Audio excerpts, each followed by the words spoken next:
Welcome to the Nonprofit Exchange podcast. Stories by leaders for leaders to help you raise the bar on your own excellence, to release the potential inside of you. Now, here's today's podcast. Welcome to the Nonprofit Exchange.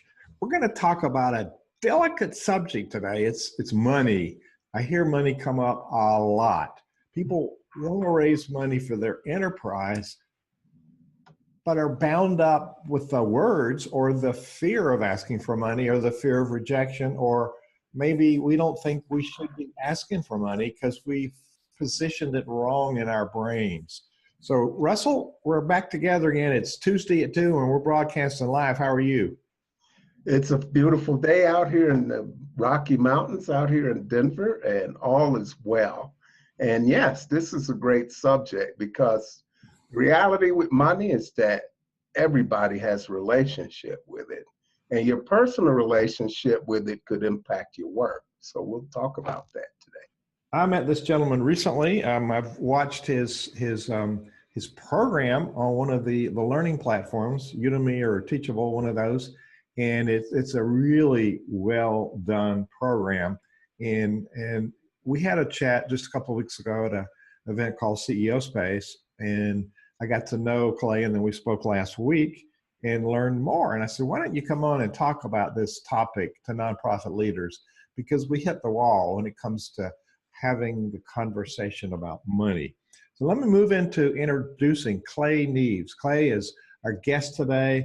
And Clay, welcome to the Nonprofit Exchange. Well, it's good to be here. Tell people a little about yourself and your background and why you're doing this. I started out in sales at the ripe old age of 12. My mom bought me a suit, thought it might be good for me to learn how to sell. So she bought me How to Win Friends and Influence People, had me read it, bought me a little suit, little tie, and she taught me 4 things on how to contact people. And it's probably the most important sales training I've had in my entire life. You know, basically eye-to-eye contact, then smile, then shake, then, hello, my name is Clay, what's yours? And then ask them a question. And then keep asking them questions about themselves. They'll love to talk about themselves. Go forth and sell these greeting cards. And I did. And then, you know, I had various sales jobs. But when I was about 27, because I was finishing up my my college work, you know, a little older, but I got a job as a business-to-business telemarketer selling long-distance calling plans. Only the old people remember that.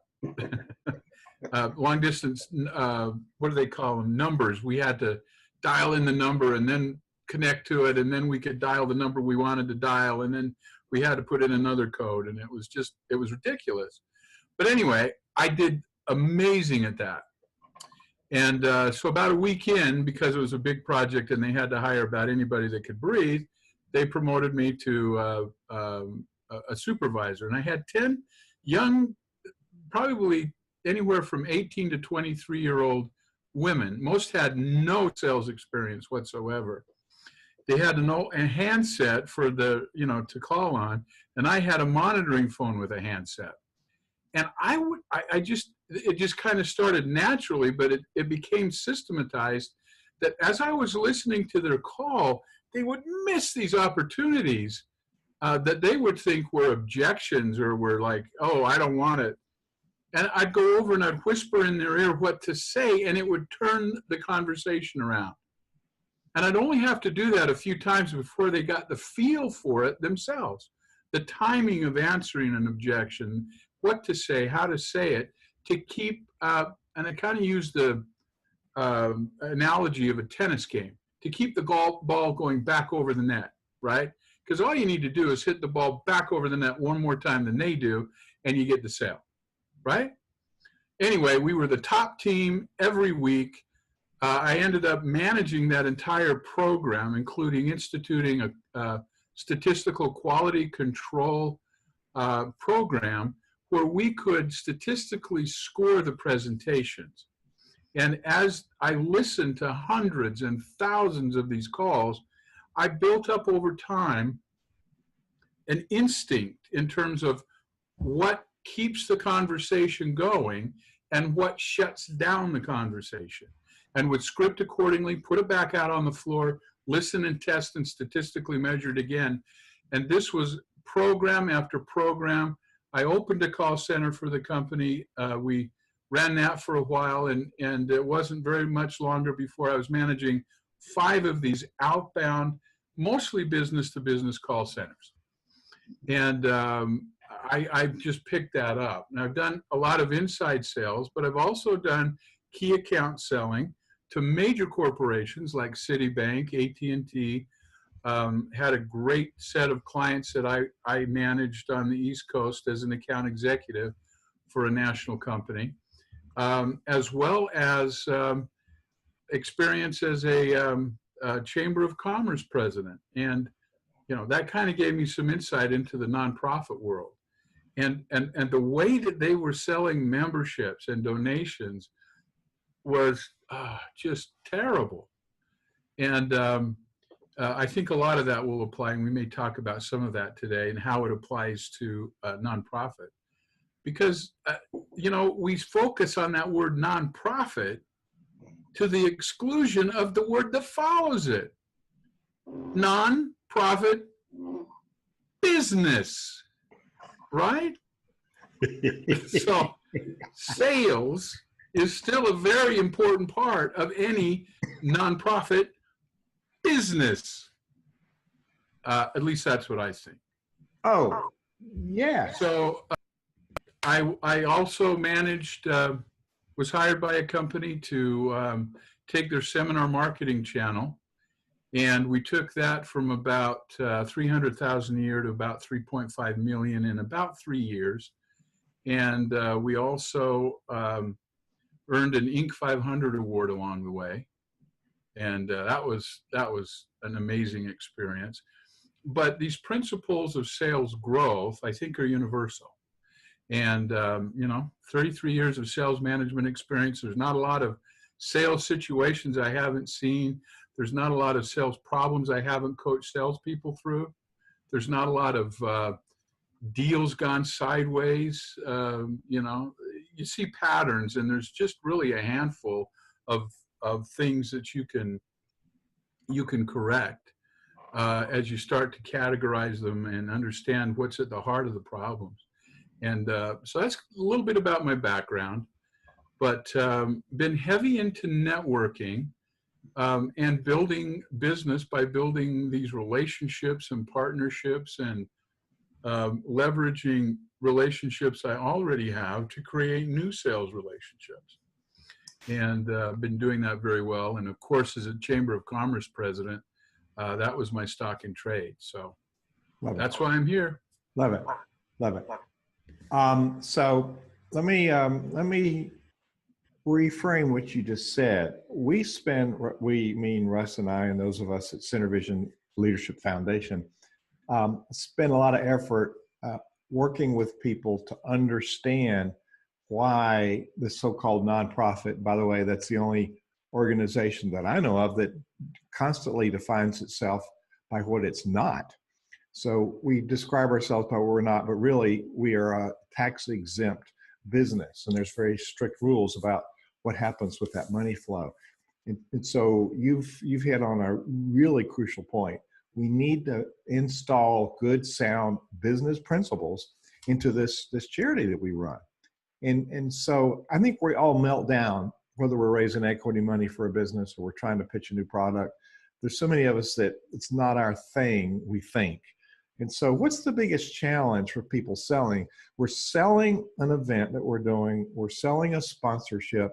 We're selling donors or grant makers on why they should fund an initiative. So what do you find is the biggest hang up with anybody, but most especially those running this tax-exempt charity that we're talking about? Well, the biggest thing I see in nonprofit is we're so utterly convinced that our donors, our sponsors, are the ones that are doing us the favor.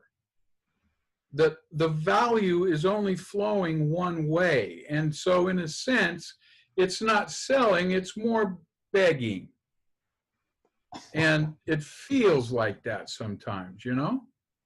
But if you go from the assumption that, doggone it, this sponsorship has value, and you start to look at it from the aspect that what I have to offer solves a problem, not only for the people my charity serves, but for my sponsors. And so what is that problem that sponsors have that make them pay money for a sponsorship? Well, the best way to do that is ask your best sponsors. What are they getting out of this? Why do they spend the money? What problem does it solve for them? When I first took over the Chamber of Commerce, it was like we had a sales guy that would go out and basically shame people into joining the Chamber of Commerce because the Chamber of Commerce did so much good in advocating business interests within the city, right? And that they should be part of that. And you can see why membership was lacking. So I turned it around and said, why would a business owner pay money to become a member of the Chamber of Commerce? What are we doing for them? So the question was turned around, not why aren't you a member of the Chamber? It does so much good for businesses in general. But the question then became, what are you trying to accomplish in the Murray City area? Tell me what you're trying to get to here. Who do you need to connect with? What do you need to put out there? What constituencies do you want to be more exposed to? What do you want to accomplish here? And then we'd talk about their business objectives. Now, in that, we found several ways that chamber membership could help them meet their objectives, could solve problems. But we had to begin the discussion in terms of what do they want their business to be? What are their goals and objectives? Now, once you speak to your biggest donors and sponsors, you'll find the problems that you solve for them. And then as you approach potential sponsors and potential donors, the questions that you ask revolve around those potential problems. You can ask them in what I call have you ever form. You know, have you ever wanted to be more connected in the community? You know, have you ever thought that it's not just about making money, but it's about giving money away so that you can save money on taxes too? You know, so just talk about it from their interest rather than the interest of the nonprofit first.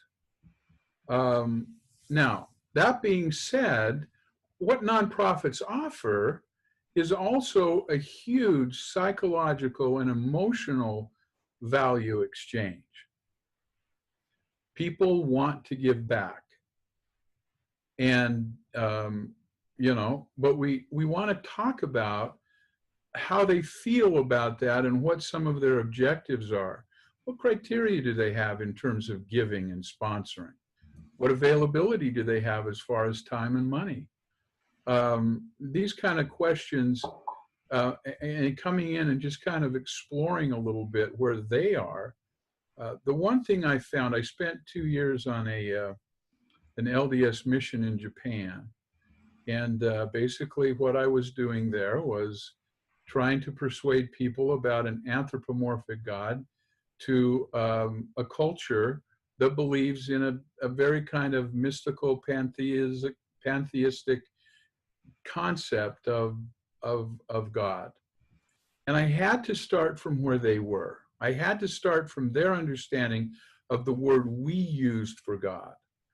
A word that might not have had the same meaning to me than it had to them. And I had to start with their meaning.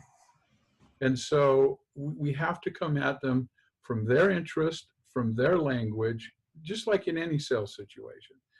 But we should not be coming at it from the aspect that we have nothing to offer them, that there's nothing they get out of the sponsorship, and they're just doing it out of the kindness of their heart, and that's it.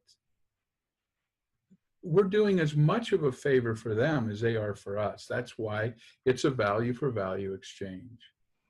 Does that make any sense, or am I just rambling now? No. And then I never know. My wife says, "All right, we get it, Clay. We get it." We get it. There's some good stuff in there. I'm gonna mute you. We're having some feedback problems. I'm gonna go to Russell. Russell comes up with this topic often, and not only in raising money, he's an expert at creating the value proposition and attracting money, but also in recruiting board members. And Russ, talk a little bit about how we find out, or what's the conversation like in finding out what they're looking for? Well, you know, I'm glad that there's people out there that embrace that dreaded V word, because when you get in nonprofit circles, it's just a word that nobody utters. I went to an event put on by South Metro Denver Chamber of Commerce, where they actually had nonprofits pitch what they were doing. And at the first annual event, we had 0 out of 12 nonprofits mention the word value. So value, you know, value is what you bring to the table, and values are what drives you, what's at the root of everything that you do. So it's very important to look at values as well as value. And that, by the way, is, I have 4 steps to building a high performance nonprofit. And step 4 is clearly communicating the value you bring. And you have to do that in language that resonates with the person you're talking to. So it could be a board member, a volunteer, an advisor, people getting your services. Value is in the ear of the beholder.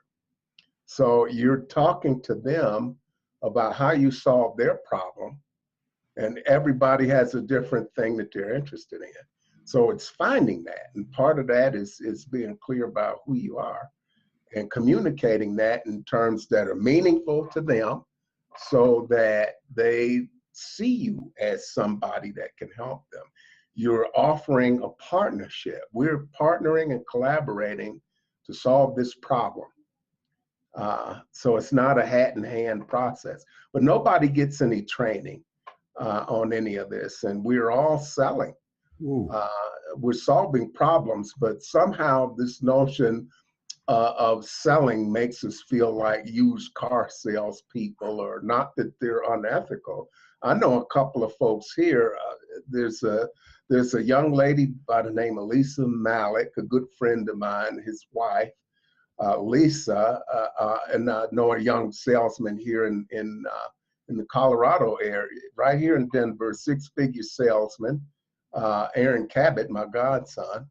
And he or Lisa, they could sell shoes to a man or a woman with no feet. And it almost seems like it's a mystical, magical skill, but it sounds like it's something too that can be taught. And I think our relationship with money has an impact on how we approach sales. So what's been your experience with that kind of dynamic? How does that impact people?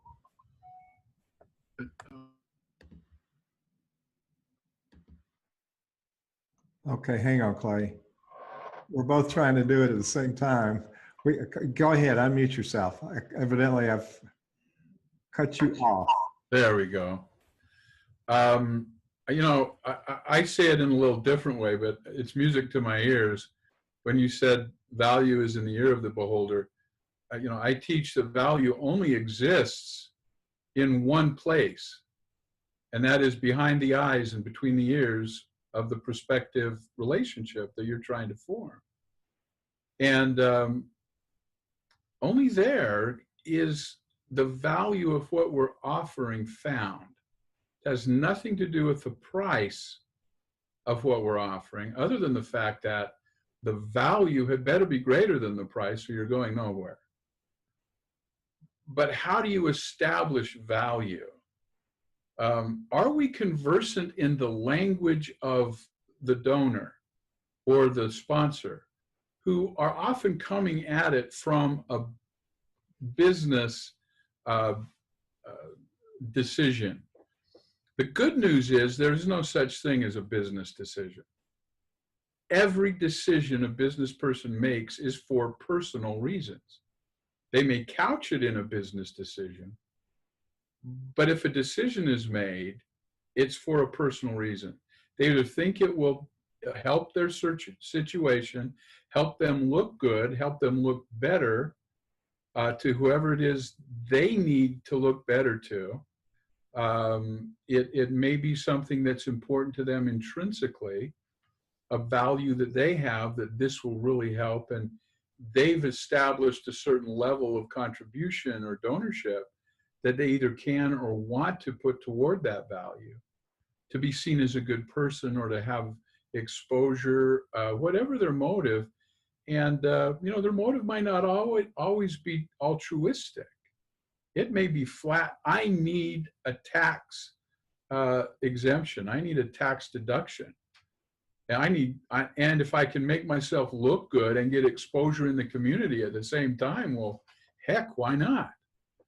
But we need to know what that is. So it comes down to asking the right questions in the right sequence so that it's absolutely not a presentation, a conversation. So I try to teach my clients, we don't have sales presentations. We have sales conversations. We ask questions conversationally. We don't get into survey mode. We don't get into interrogation mode. It's a conversation. And there are conditioned responses that we have. As we get into conversations, questions are one of the strongest conditioned responses. We're asked a question, we just have a conditioned response we need to answer. If we understand the question, if we know the answer to the question, and if the question is easy enough, we will answer it without thinking.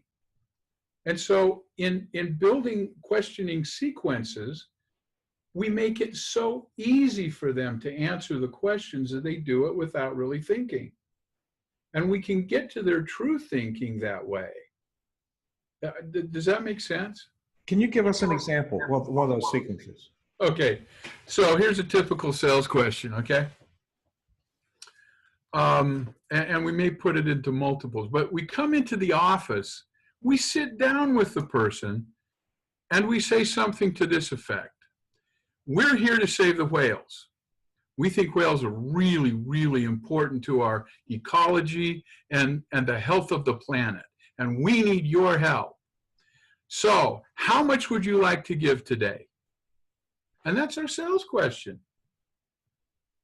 Okay? Either that or we get into it and it's such a complex question, you know? So what do you think is the best reason to give for altruistic reasons or tax savings or this or that? And what is it that you've done in the past? And we ask about 5 or 6 questions before we let them answer, and they're so confused about what we want to know that it's not easy for them to answer, so they don't. But if we go in with a more natural, conversational, even personal style, like we would if we met somebody at a cocktail party or a birthday party for a cousin or a family reunion, a new cousin-in-law or whatever, what do? We start, we introduce ourselves and then we ask them something very easy about themselves. So what do you do, John? Oh, really? How long have you been there? And we build question upon question on the answer they gave us, right? And we go down that path a little way, asking subsequent questions that clarify the answers they gave us to the original question until we understand that. Then we can change the subject with another question. So we might ask the first few questions about what they do. Then we might ask about, so where are you from? And then we ask a couple of questions about their answer to that. Oh, well, I'm from Boise, Idaho. Oh, really, Boise? Um, were you born there then? No, I was born in Salt Lake City. Well, how did you get to Boise? And we might ask a couple of questions that way. But as we're doing this little dance of reflective questions and getting the responses that we're just so accustomed to giving when we're first introduced to somebody, we're building a foundation of common ground, of trust. And we can then escalate those questions incrementally until we can get into some really serious questions that they feel okay answering for us. So, for example, well, John, have you ever been a donor before? Have you ever sponsored some charity before? And how did that work out for you? Was it a good experience? If not, why? You know, what went wrong, do you think? Okay. And I don't know, do you have any value or intention of looking at sponsoring or donating to nonprofit in the future? And if so, what criteria might you use? You know, what causes are important to you? What ones do you tend to align yourself with or that align themselves to your values? Which ones are you most interested in? You know, and we start to build a profile of how he gives. And it might be, so when you did, what was the reason, beyond the fact that you wanted to contribute to a worthy cause, what else did you feel you got out of that? Or that you wanted to get out of that? Now, if we have done our homework and spoken to our best donors and to our best sponsors, and we see a pattern as we talk to 10 or 20 of them as to these deep-seated reasons they give that might not, the ones that go beyond their true altruism, we can be ready for a really meaningful discussion. And so, for example, we can ask questions as we get their trust about their tax situation. What does your tax situation look like this year, John? Are you concerned? Has it been a great year for you and you've got a lot more profitability? You want to get something out of that other than just giving it to the IRS this year? Tell me about your tax philosophy this year. What's going on with your business? And we get them to talk about these reasons that we are aware of because we've done our homework talking with our best donors, the ones that we want to duplicate. And we can then craft our conversation around those, the value that our best donors have received, so that donors and sponsors like them will be attracted by that. It's it'll be their language. It'll be familiar to them. Does that make any sense? I love it. So there's a couple of things that are underneath what you're talking about. One of the most common problems that Russell and I see when we interact with these organizations, either clergy or nonprofit executive directors, is burnout. And so we're talking to these people now, the executive director or the clergy, and we're telling them this is what they need to do. So there's another piece of this. How do we, we're burned out because we overfunction. We're doing things that could be delegated. And so we complain about the board making us do things, we're not doing things. Well, it's our fault because we are doing things for them that they should be doing. And so this is a two-pronged question. What advice do you have for these leaders that are listening to this live or on the podcast? What can they do to then teach their stakeholders, which would include board members, staff, others, teach their stakeholders to make presentations and be part of that? What does it say on your shirt? And I know you have a good program that's a good program that people can walk through and learn. So we're not here to sell stuff, but it's an awesome program that I think would help people get a leg up on this. So tell us what's on your shirt and where people can find that, and then help address this. This is a very tricky topic that we all get stuck in. You mean my spaghetti stain, right? Or, no, just you got kidding. right there on the shirt. That's my logo. God, that's weird. It looks like I should point over here, right? Okay. Yeah. Yeah, that's my logo, Personal Sales Dynamics. And I call it Personal Sales Dynamics because my mission is to put the personal back in sales. You know, when we form relationships on a personal level, we almost always do it better than we do when we're doing it on a business level. It's natural to us, and we somehow we get it right, and we're able to make friends, and we don't feel unnatural about it, like we're pushing ourselves on somebody. Well, if you're selling like you're pushing yourself on people, you're not selling the most effective way. Just like when I met my wife, I didn't go up to her and say, "Hey, what are you doing next Friday night? I've got a chapel set aside in Las Vegas." You know, I asked her to dance. And then, you know, would you like to another dance? And then, would you like to go to lunch? Would you like to go to, you know, ice cream? Oh, would you like to go to dinner? And then she invites me over to her place for dinner. And then, you know, we keep going out. And then pretty soon we fall in love. And then I reach a point where I want to trust her with everything I am and everything I have. And 32 years later, we're still happily married. Okay? But I didn't get there overnight. And the best business relationships are built incrementally too. Now, we can speed that up. We can make it more effective. We can systematize it so that we can get there the most sure and quick way we can.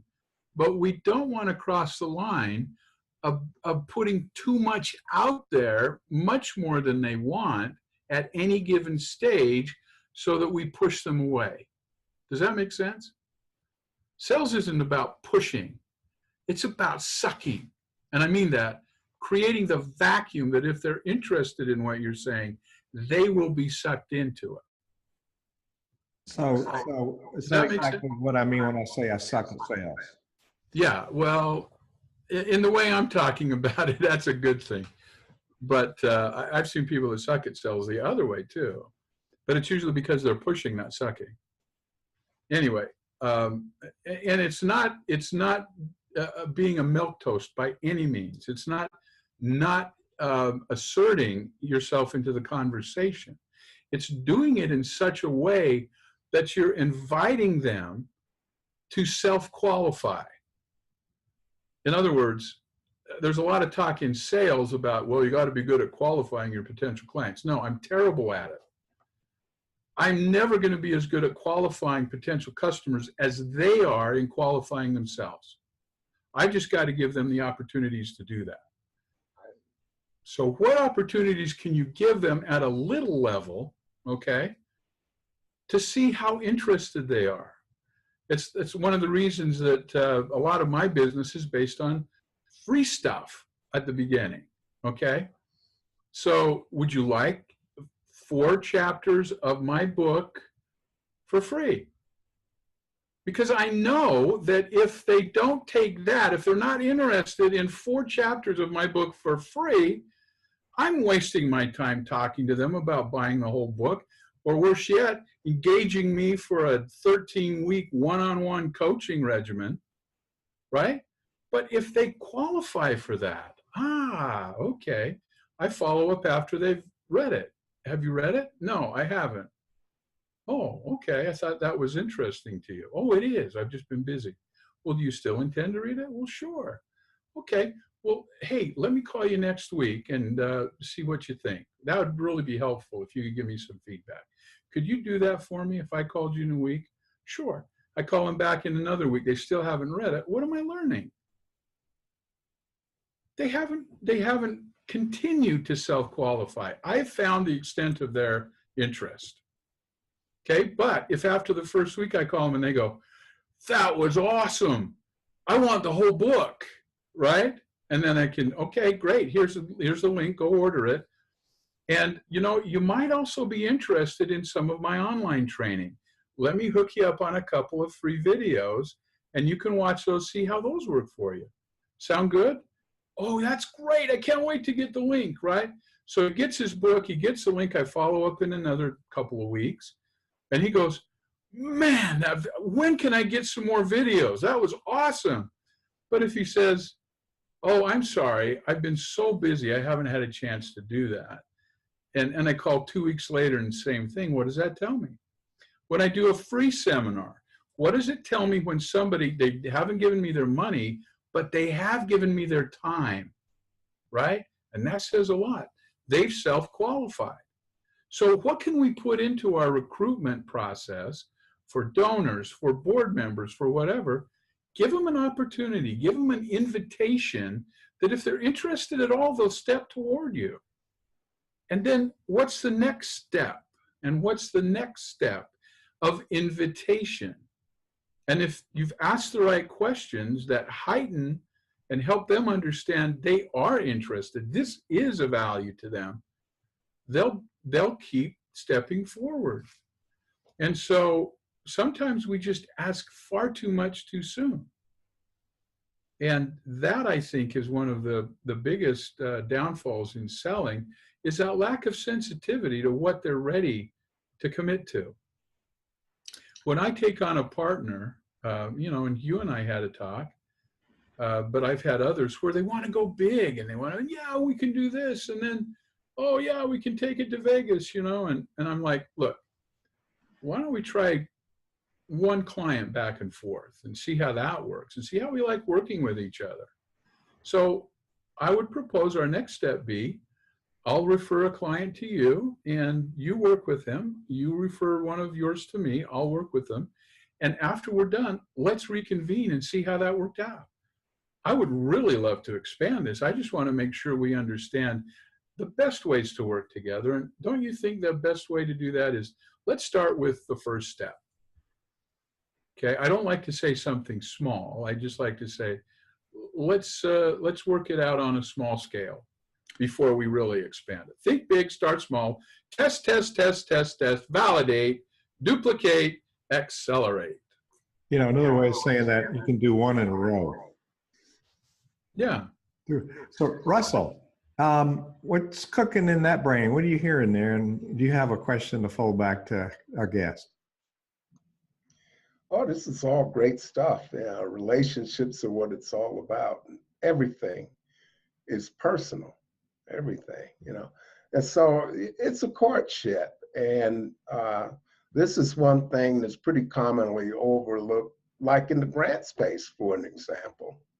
There are a lot of private foundations out there, and a lot of people will go out there cold and send a proposal to a private foundation. The better path is to pick up the phone and just ask for a few minutes with one of the program officers after you've looked through their material and done some homework to see, okay, let's get a 30,000-foot view of what moves them. Look at what they funded last year. Look at what they say their priorities are. Because when you ask that program officer for that 10 or 15 minutes, you want to kind of find out what's not on the requirements page, you know, dig a little deeper and ask them some questions. You might even have a project in mind as you're asking the questions, and you mention that program. Does this sound like it would fit with your priorities? And if they say that yes, or, oh, would it be okay for me to send a proposal? Even though they're open, you're asking them if you can. But what you're doing is you're kind of checking where what it is you want to do fits with their priorities. It's really all about finding their priorities, and that takes some time and patience, but it's well worth the effort, because finding out what a good project looks like for these folks will save you a lot of time and aggravation, and save them a lot of time and aggravation. And that time can be put to better purpose, you know. So, you know, one of the questions, and so for relationships, there are some essential relationships that a business would need. What are some essential relationships that a nonprofit would need? Is that a question? Yes, sir. Okay. You know, I think the relationships are very much the same. We just have different names for them in the nonprofit. You know, we have customers and clients. Depending on the nonprofit, they may term those different ways. And in some nonprofits, it's the people being served are sometimes called clients. I'm on the board of a nonprofit that works with people getting out of incarceration, particularly for drug-related offenses. And we get them jobs, and they actually pay a lot of their way, so we call them clients. But we also have donors and sponsors, which a business would call customers or clients. They're the ones that give the money in, right? We have vendors. We have people we buy stuff from, just like a business, because we are a business. We need partners. We need referral partners, affiliate partners. We need financial partners, just like a business does. Banks, credit unions, financial institutions, as well as investors, which could be something different than a donor a little bit in the nonprofit world. But the relationships all revolve around four things, which are the cornerstones of all relationships, whether you're in business or personal relationships, nonprofit or for-profit. Number one, there's got to be the common ground of mutual interest. Something's got to be important to both people, both parties. They share that value. They share that interest. Second, then, comes mutual trust. Without trust, there's nothing. And one of the best ways of teaching people they can trust you is this instinct that you need to build in terms of how much of you they want to take at any given time. And we trust those boundaries. And they feel they can trust us with those boundaries. And as the relationship grows, they relax those boundaries or expand those boundaries, I guess would be a better way to put it. And the relationship grows. So interest, trust, mutual respect. For the relationship to continue to grow, there's got to be that respect for each other, which goes beyond just liking each other or having something in interest. You admire the other person to a certain extent. And then lastly, a value for value exchange, okay? If I am not giving value in a relationship and the other person is, two things will happen, one of two things, or maybe both sequentially. Either they'll cut back the amount of value they're giving to me or the priority of giving me value, or they'll stop giving me value altogether and the relationship will either go dormant, or if it's so egregiously uneven and so adamantly by one party, I'm not going to participate in giving you value, but I expect value from you, that may be damaged irreparably.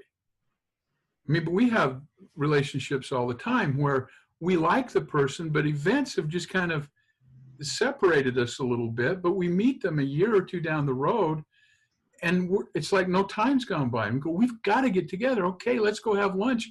And that flame restarts immediately if those other three things were there: the respect, the trust, and the common interest. And we still have that common interest.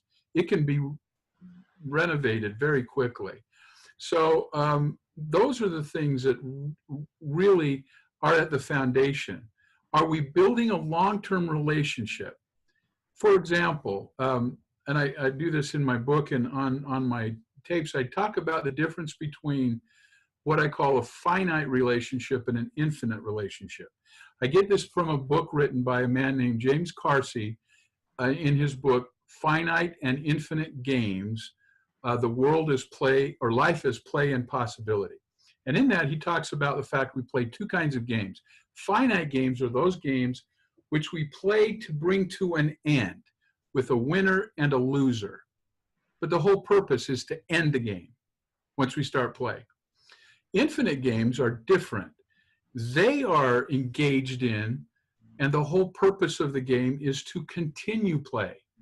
And as long as people continue to play, all players are winning. And instead of playing within a set of boundaries like a finite game, we continually renegotiate the boundaries to keep the game going. Does that make sense? And so a lot of people in sales attack sales as a finite game. Okay, I'm starting this. Oh, good, we're in the process, and then I want to close this and shut it down, and I win. I got your money, right? I remember a sales manager told me, sales is war, right? I don't know, but I don't like that model, okay? I don't like scorched earth. I want relationships that are going to pay me forever because I'm providing value. And what I'm providing is much less of value to me than it is to them. And what they're giving me is of much more value to me than it is to them. We're both winning. And it continues. And so that's the best way to do games. Sorry. Let me interject in here. Joyce White Nelson says here, conversational sales builds rapport, and then we're able to come back later. And you're talking about that.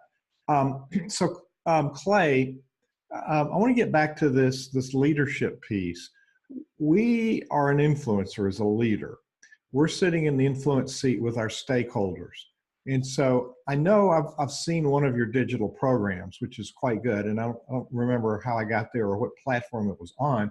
But I'm thinking the stuff you're talking about, the leaders that are listening to this can then be empowered to well, actually, we're selling the concept to our board members that they need to get off their parking lot and do something.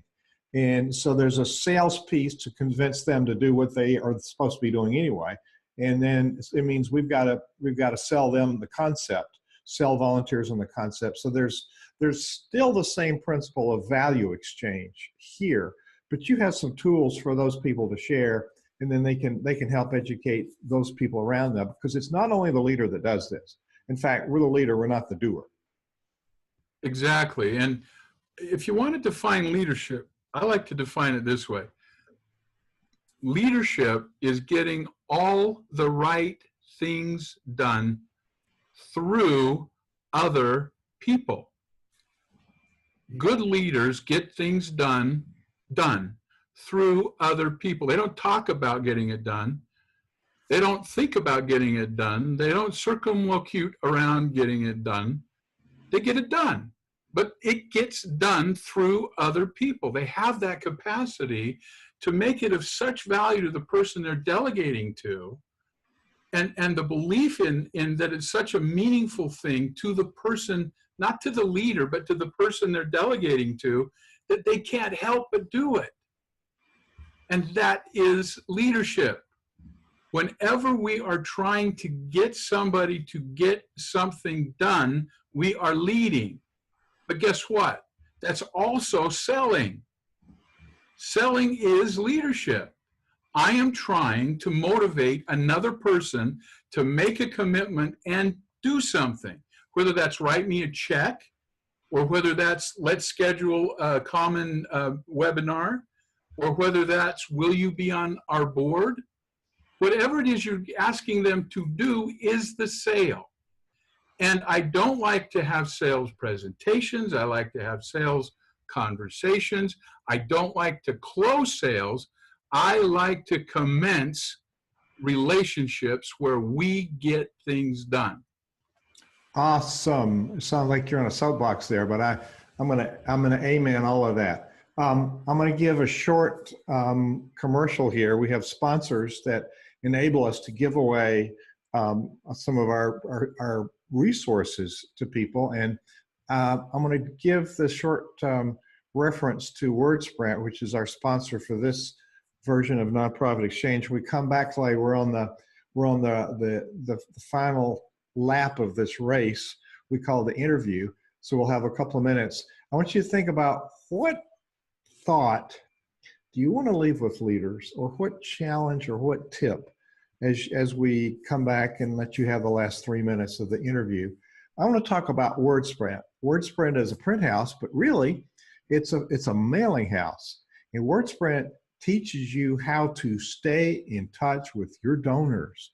It's called top of mind marketing. We want our donors to continue being donors. So we continue this value exchange that Clay is talking about. They've given you money. What have you done with the money? So it's 30% the rhythm. How often do you speak to them? And it's not just when you ask for money. Who do you talk to? The right person and the right message. 30, 30, 30.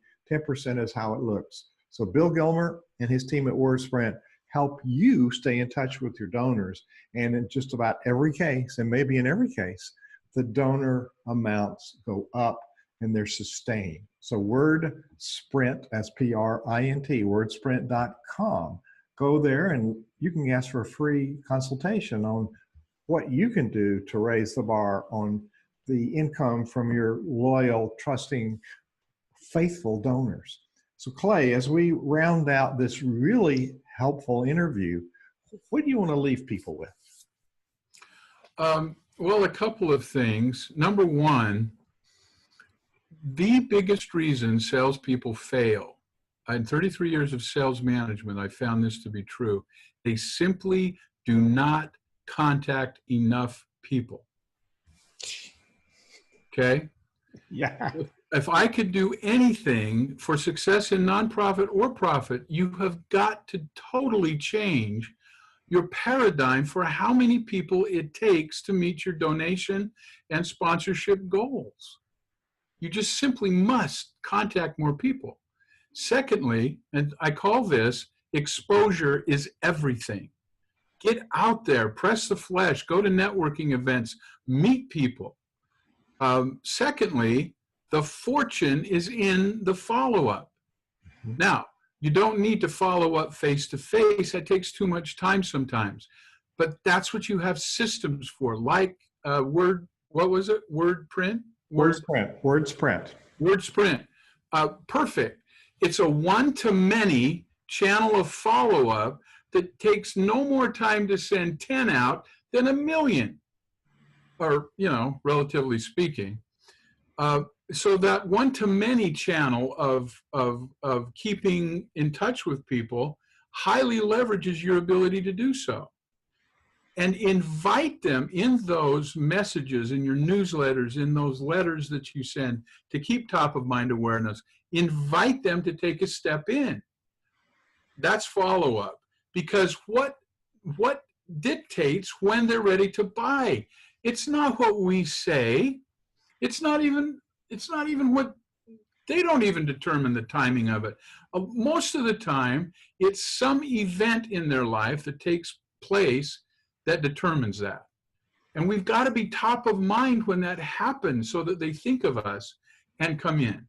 The third is work with the willing. The ones that step forward to you, look for that next step.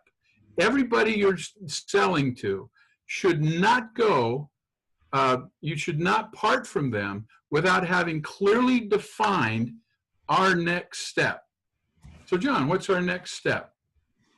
Well, what would you like our next step to be? This kind of language is so critical. And if he says, well, let's get together. Okay, well, hey, as long as we're here, what time next week would be good to get together? And you commit it. Sales, as in leadership, is nothing more than getting commitment from the other person. Clay Neves, you're good at what you do. And it's called personalsalesdynamics.com. And we'll put in the notes here where they can find your online classes. Thank you so much for sharing such a wealth of information, practical information today. Can I just put that in the notes here? Yes, you can. Okay, I'll put it in the notes. We're at time, so we're going to sign off the recording. Russell, it's good to have you here today. Clay, thanks a million. And my pleasure. It's keeping that conversation going so that we always know what that those folks want needs to get done. And then when we're in constant communication, we know what it is. Two brilliant guys. Thank you for being here today. Thank you.